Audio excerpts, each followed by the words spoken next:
Hello, welcome.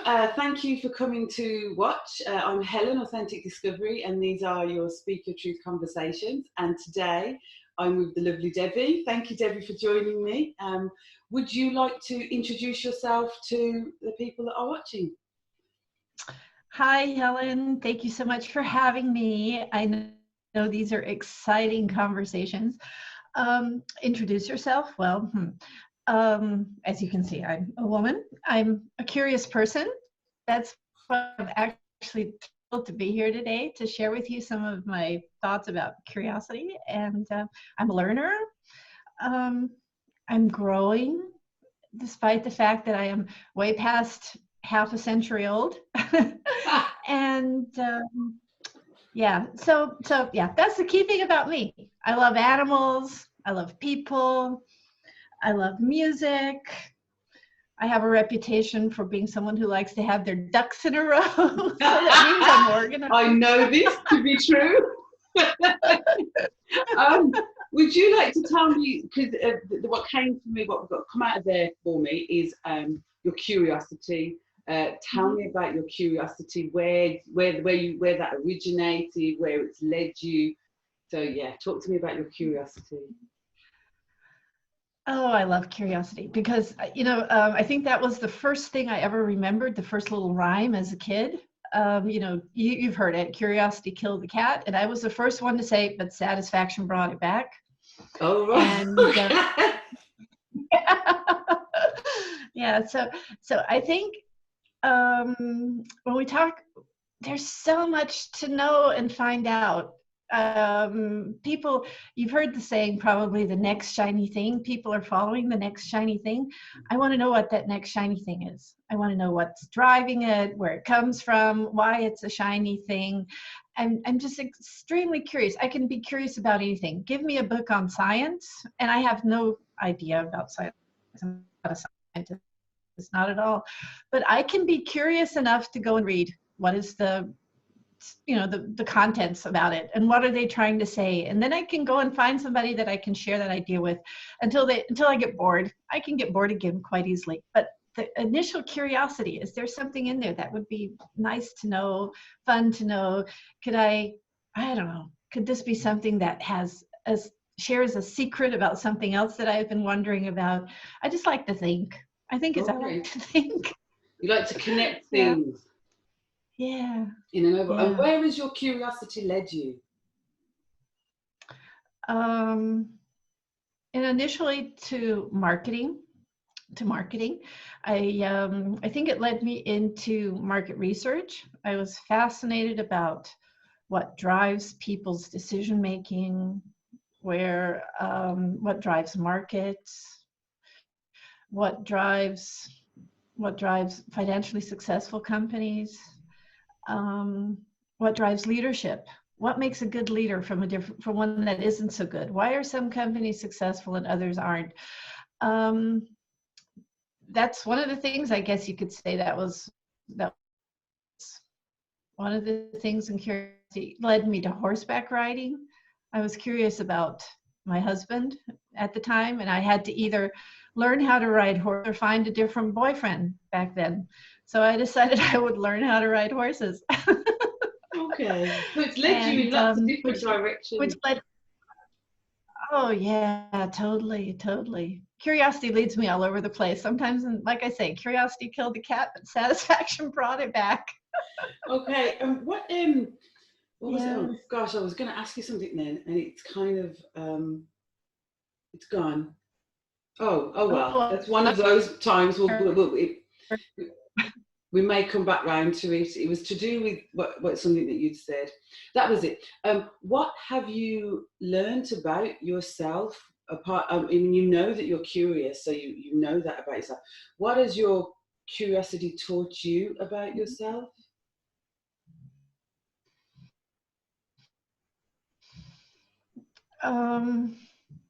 It's interesting because I hadn't actually considered that quote that I was telling you about, satisfaction back, right? But that is what has actually come out of all of this. Resilience. I am resilience. So my internet connection froze. So I'm not. I could hear you. That you said you learnt about yourself that resilience. That you are Yes. resilient. Yes, that I am resilient, that I can be resilient, that I can bounce back. That's what it's taught me. That curiosity can help you find your way out of the dark if you're in there at some point in time. Being curious and just staying open to there is no one set way to do something. There are many ways you can address something, and if you're curious and open to it, you can find a shimmer of light somewhere, and you can follow that shimmer of light, and maybe the tunnel goes into a different direction, and then you would go into a different direction.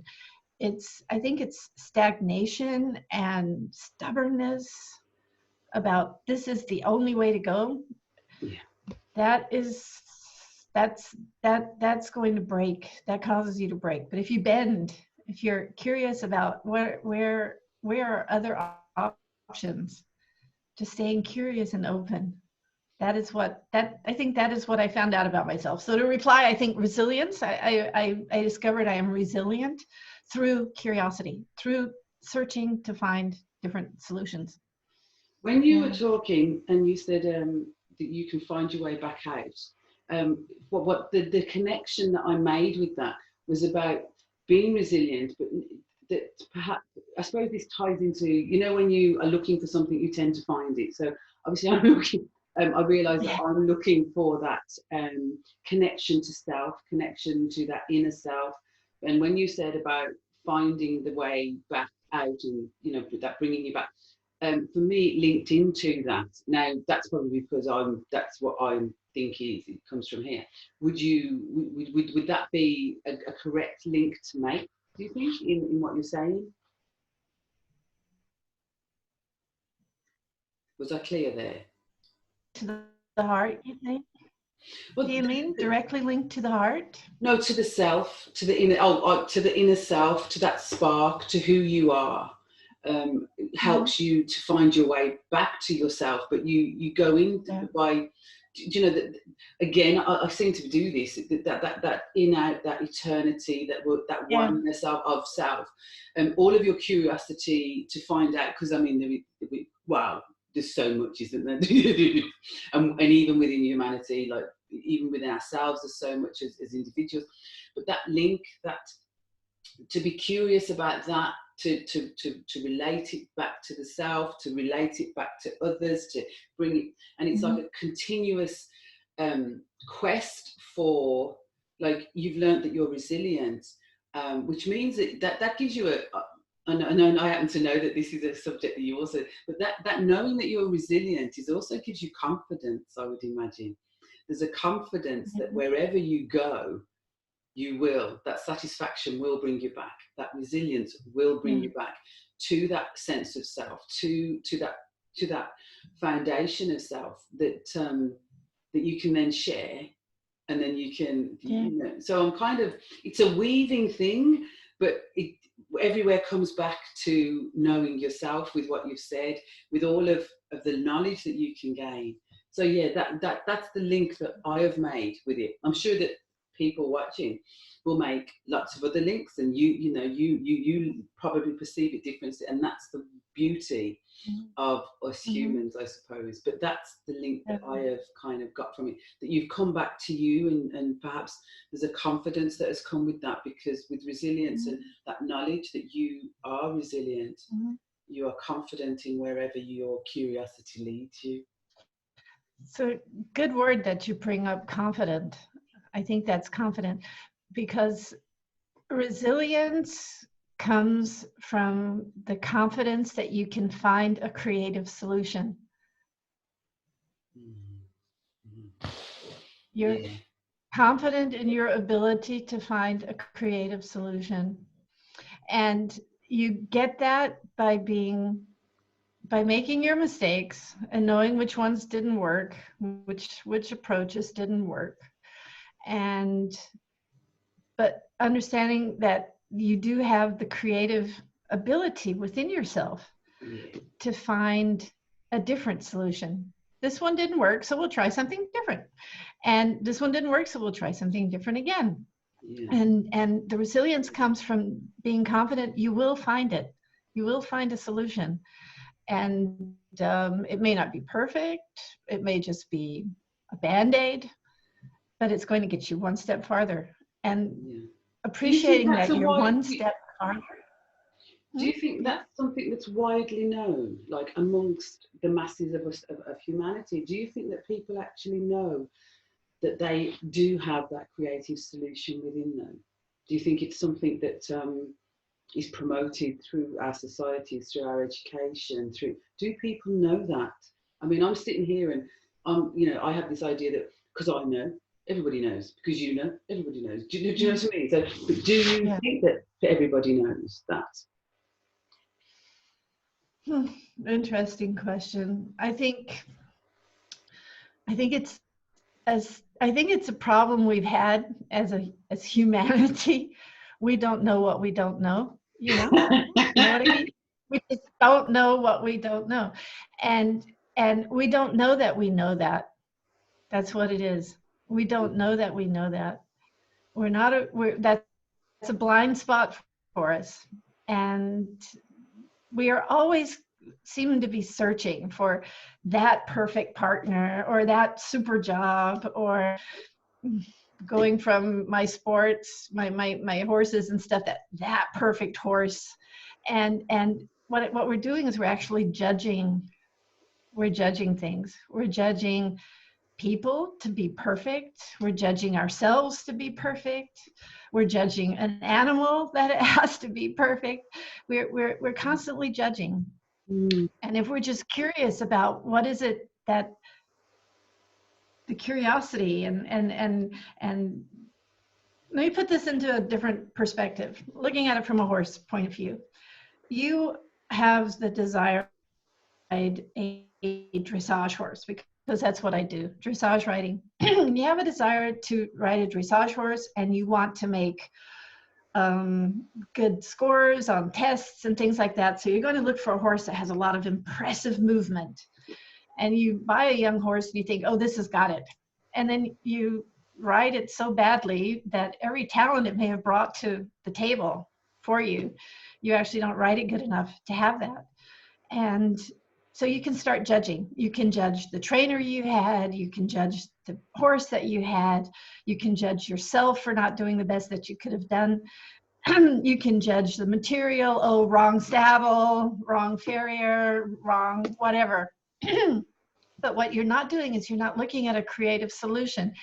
Was I doing the wrong thing? Is there something else I could have done? It's a lot easier. It's a lot easier than we think. We make things so complicated. You know, we tend to make things so complicated. I think judgment is what makes things so complicated. It sounds a lot kinder. Sure. It sounds a lot more. It sounds more empowering. It sounds kinder. It sounds like the way forward. I'm not sure that that's unfortunately what we're taught when we're younger.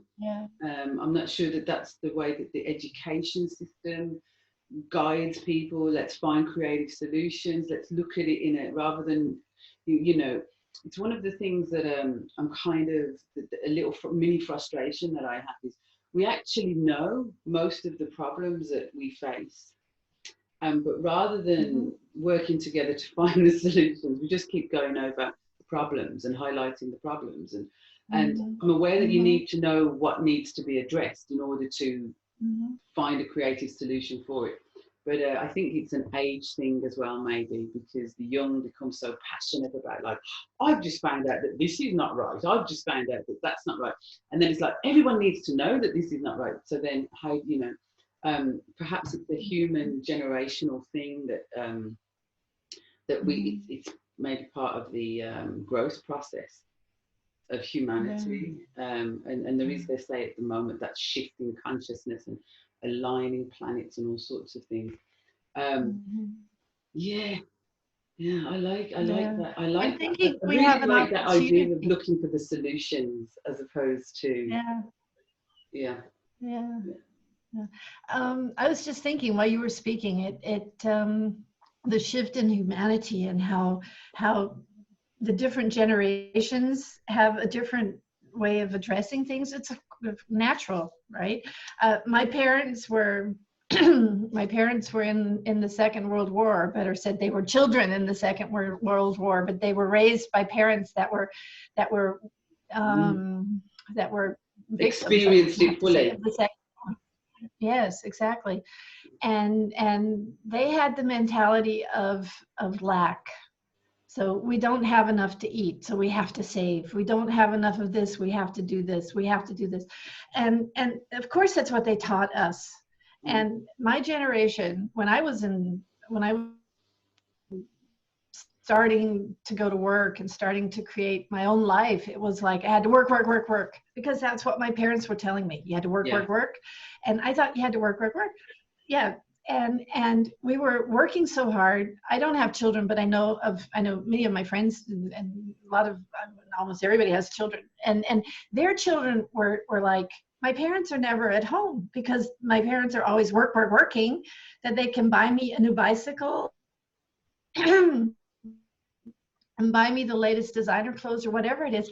So they have a different mentality and outlook on the world than what we had. And their children are now being born and being raised. And they have a totally different, the world is abundant. Why should I work my buns off? The world is abundant. And it makes sense because in principle it is. It's this fear that was driving us. And if we can change this mindset of being driven from fear to fully understanding creative, curious, abundance, there's opportunity for all of us there. I'm sorry, I'm a little hoarse. I have hay fever. Yeah. So I think there's a lot of opportunity for us, particularly right now in the situation that we have with COVID-19, and everybody's locked at home, and stay away from everyone else and protect as best you can your own health, and by protecting your own health, you're protecting others. I see that, even though I am really missing catching up with my friends, and I go how I want to go and things like that. But what it is really driving home for me is that, and I'm so sorry, the appreciation. I have water. The appreciation for the connections. That's what it's driving home for me. The appreciation for the connections, and how being responsible for ourselves, we are actually taking responsibility for neighbors, family, community. Yeah. The only person we have to be responsible for right now is ourselves. And by doing that, we are helping others. Yes. Yeah. Something that I hadn't ever thought about, had never been illuminated to me before, what you've just really illuminated, is the generational ways of raising. Because a lot of people are like, how do we end up with these children that are have such a sense of entitlement to everything? And you've literally just put the path of historic how that has occurred, and it's something that hadn't kind of, thank you. Thank you. He just answers so many questions of that generation raised to that generation.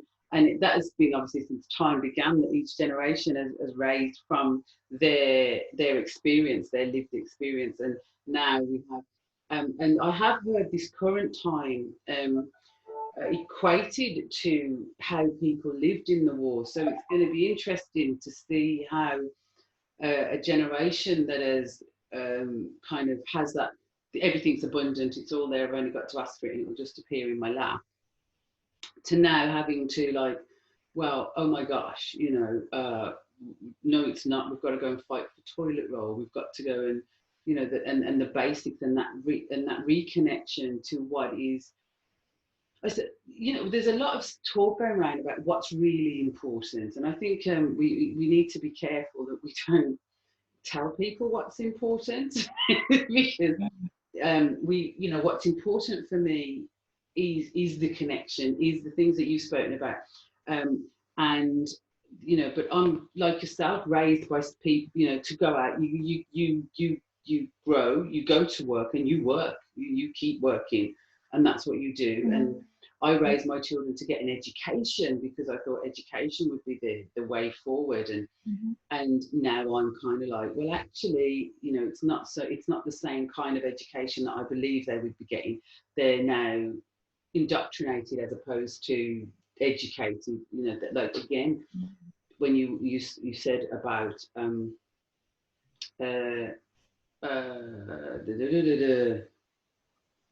wow, this is happening a lot, isn't it, today? I could have done without these moments today.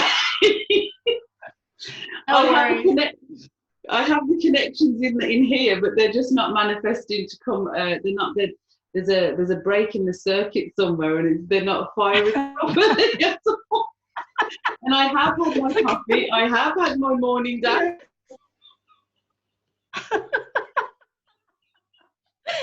Helen, isn't that beautiful? That that's part of being human. I have that all the time. I can sit there. I know exactly what I want to say, and then it's gone.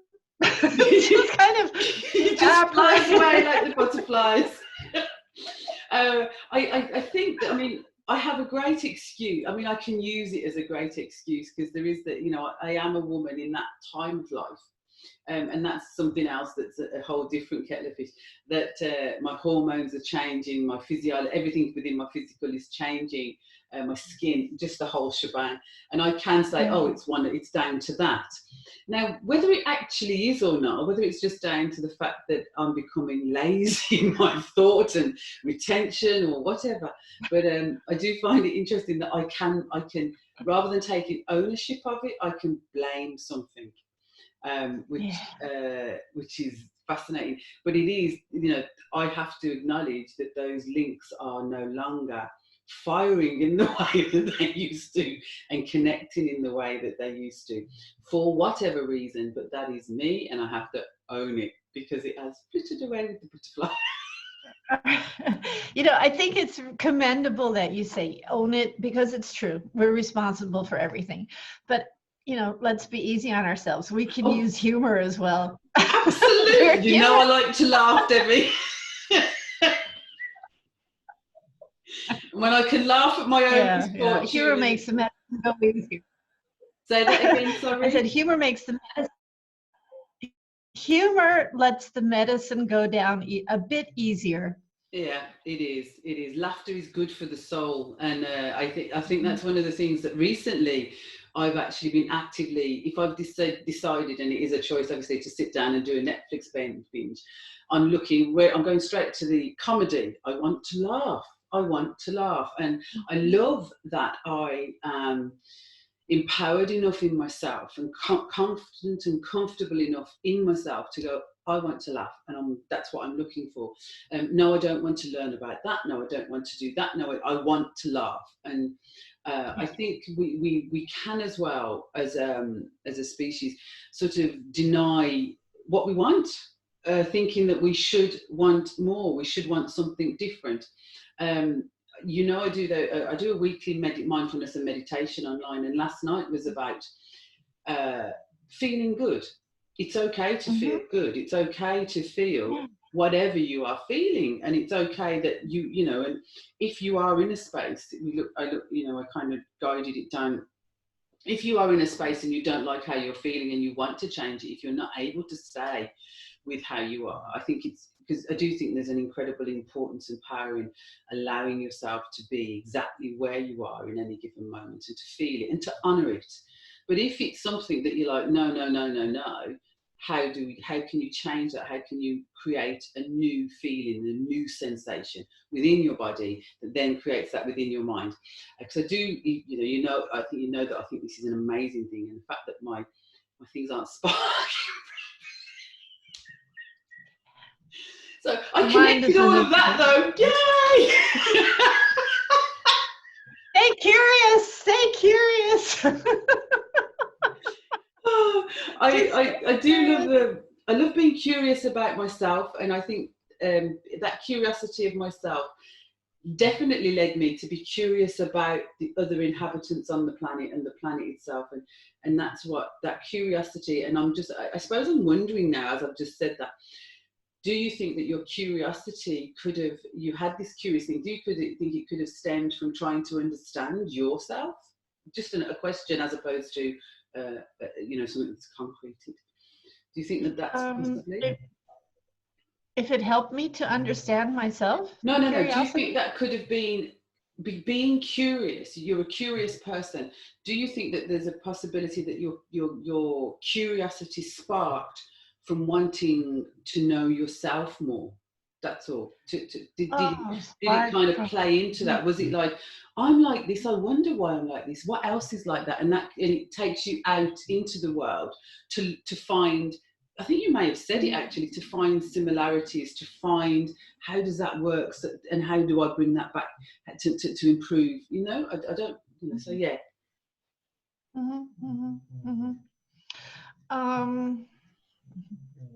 Maybe.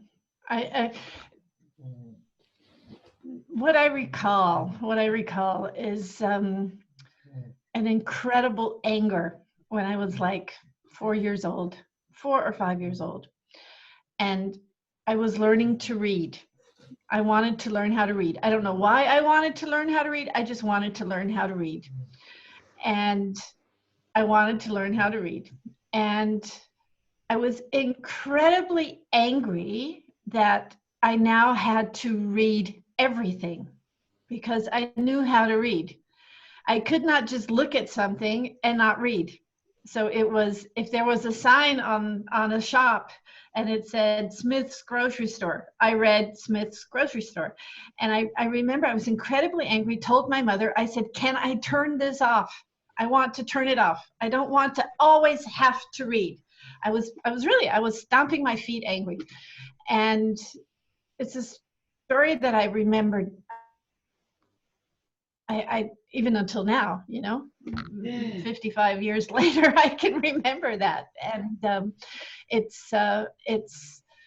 I think that is the curiosity about the curiosity, the question about the curiosity, if that helped me to be more curious about myself.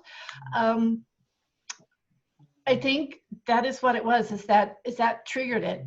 There is always going to be something more. There's always going to be, it can always go deeper. And the story, if you keep digging, you're going to end up in China. That's what we used to at least say in the US when we were digging a hole. And if you keep digging, you're going to end up in China. Well, I used to wonder. Australia for us in the UK. You see? And I would actually sit there and try to figure out, would I really? Where would I go through? What would happen? What would be the levels? And that isn't going to end up in China. That's going to end up in God knows where.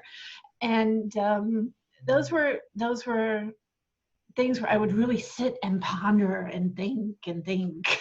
You still have that. You still have that though, don't you? Because how I know you is someone who you read lots, you continually take in information and learning and growth, and it's how and it's not. I suppose it is about getting your ducks in a row so you can dig to get to China. I don't know, but you have that. You're still such a sponge, and not such a sponge because you're not just absorbing. You are proactively going out to draw in new knowledge, proactively going out to seek.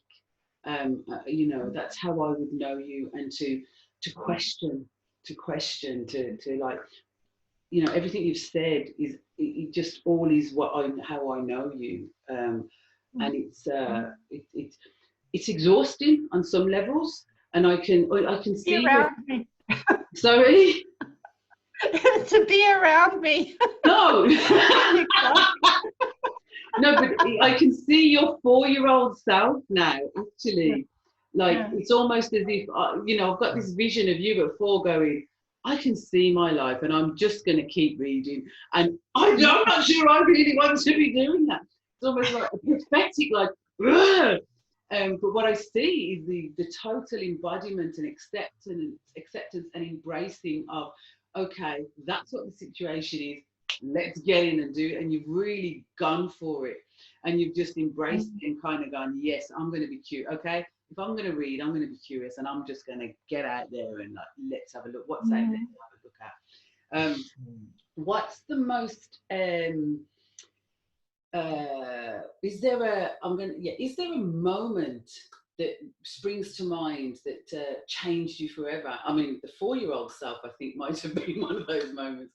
But is there a moment that comes to mind where it just will never leave you? That moment will never leave you, whatever it is. Oh yeah. In any sort of sphere, it doesn't necessarily just have to be in curiosity. Yeah. It was when I had an accident with my horse, and he was a very big horse, and he fell off, or he stumbled and fell. A young horse, he stumbled and fell off of a sidewalk, and it was a very large sidewalk, high sidewalk going off onto the road, and he skidded into the road, and I fell off him, and I broke my arm. And I broke my arm in such an intense way that it was just hanging by a couple of threads. And I thought, I knew I had broken my arm. I knew it was bad. I knew something had gone wrong, but I was able to get up off the street by myself and walk across the street. And the cars thankfully saw that and waited for me to get onto the other side of the road. And one lady even got out of her car and said, "Can I help you?" And I said, "No, I'm here. I think somebody will help me." But it's not about the accident. It was about the time after the accident that I realized I can really only depend on myself. There were people all over the place that were wanting to help me. My husband wanted to help me. My friends wanted to help me. The people at the barn wanted to help me. Everyone that I knew. I had a very supportive community around me. But the only person that could really do a change for me was me. And I had to depend on myself, and I had to be the one that did that, whatever it is needed to be done. I was the one. Nobody could pick me off of that road. I was laying there on the road. Nobody was there to pick me up. I was the one who had to go over to the other side of the road, or I would be run over. I had to do it. So I got up and I did it. And the realization of everything that came after that, I was the one who had to speak up when I was laying in, it was an emergency room, and I was laying on a metal, whatever it is, thing that they roll you into the hospital, into the surgery. And of course you normally get those nighties, those operation nighties, but because it was it was around midnight by the time I was there, and it was around by the time they were ready to operate on me. I was laying there. I was 28 years old, and I was laying there totally naked on this metal bed. It was probably where they put the dead people or something on it. But I was laying there, and I was so cold, and I was apparently in shock, right? And I was so cold, and I was shaking so bad that the metal was rattling on the floor. And there were doctors and nurses walking by me. They were just walking. They didn't even notice what I guess they thought I might be dead or so. I have no idea. And it's when I was sitting there, and I got they'd given me painkillers, of course. So I had painkillers, but I was awake enough to know that I am freezing. I am cold. I am probably in shock. I need to let somebody know. So when the next time somebody walked by, I reached out with the hand that was good. And I said, "I'm cold." So all I said was, "I'm cold." And they looked at me, and they came back with a blanket or with a sheet or something. And that made a difference. It just made a difference. And it was after that event, getting up, walking across the street, telling someone, even though I was more or less in some kind of morphine pain-reduced mental state, saying that I have to be the one to step up for myself. Nobody else is there to do it for you. It's not that they wouldn't if they could. They just can't. They don't know. And that's what gives you, I think, the resilience, if you know that you can depend on yourself. And that's what takes away your resilience. If you feel like, I let myself down, that's where that comes from. So that's why you have to stop judging yourself to say, I could have done better. I could have, if you are sure that you are doing the best that you can at that moment with what you have, you are no longer afraid of your confidence. You know that you can do what needs to be done. Yeah. And that was like a click. Mm-hmm. Yeah. As you were speaking, on one hand, I heard, what came to me was, gosh, that's incredibly lonely, that you have to rely on yourself. And then as you continue to speak, I heard that truth of that. And what I also heard was, I have to rely on myself, and I have to be responsible for saying, I need something. I need, Yes. you have to be responsible for letting people know, and being confident in that, and that there's an element of confidence in knowing that somebody somewhere will come forward and provide what you need. Well, yeah, Yes. yeah. That's lovely. I just feel like this whole conversation has come into that curiosity, resilience, reliance on self, and it's all gone. I've really enjoyed this. Can you? I'm going to ask you one more question, and that is, what truth would you like to share?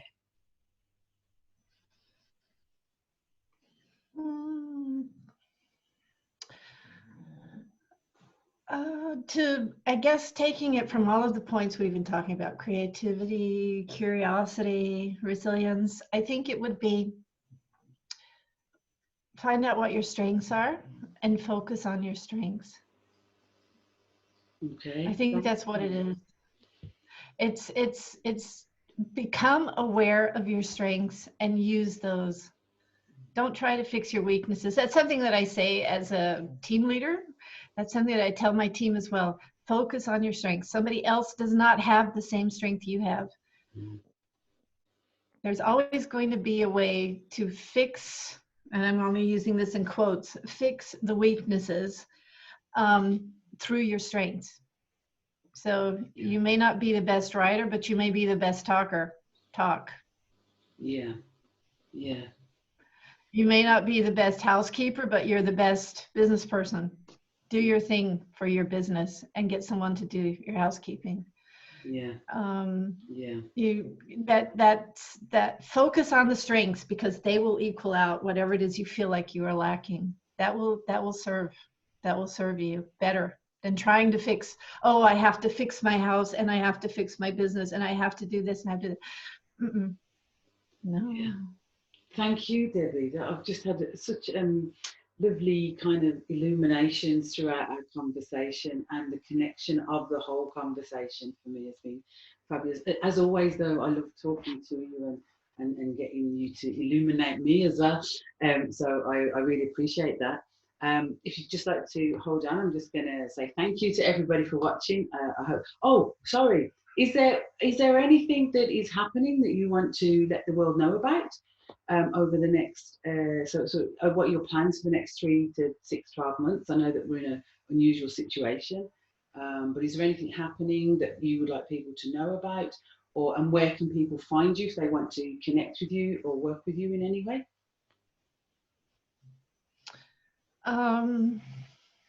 Well, in the work that I do at Achology, we are seeing a lot of people coming in to learn how to become better at becoming more empowered in their own mental health, feeling more secure in their own mental health. We're doing a lot to support that right now. My own training, I did training in executive coaching with Marshall Goldsmith, because I feel like the world needs more leaders right now. I feel like we can all be better leaders, myself included, and the world needs better leaders. I'm open to connections on Facebook, LinkedIn, everywhere. The more people I get to know, the more I get to grow. That's how I like to see it. And it's difficult times right now, and I think we could just stay open and stay curious and see what happens, and not judge. That's about all. I don't have anything specific right now, Helen. No, that's my cool. life You is don't full. have to. Yeah. You don't have to Yeah. not. My life is full. I feel extremely blessed. And my life is full. I get to live it to the limit. It's just, I feel blessed. Yeah. Fabulous. Thank you. So thank you, Thank Debbie, for you. joining me. I am blessed. I know that. Yeah. So, and thank you to everybody for watching. I hope you've enjoyed the conversation as much as I have. And subscribe. You know, to the channel. You can find me if there's anything that resonates with you about what I do. You can find me again, LinkedIn, Instagram, Facebook. My website, authenticdiscovery.co.uk, will take you to everywhere that I am and show you what I do. So yeah, thank you, thank you, thank you. And I'll just finish the recording.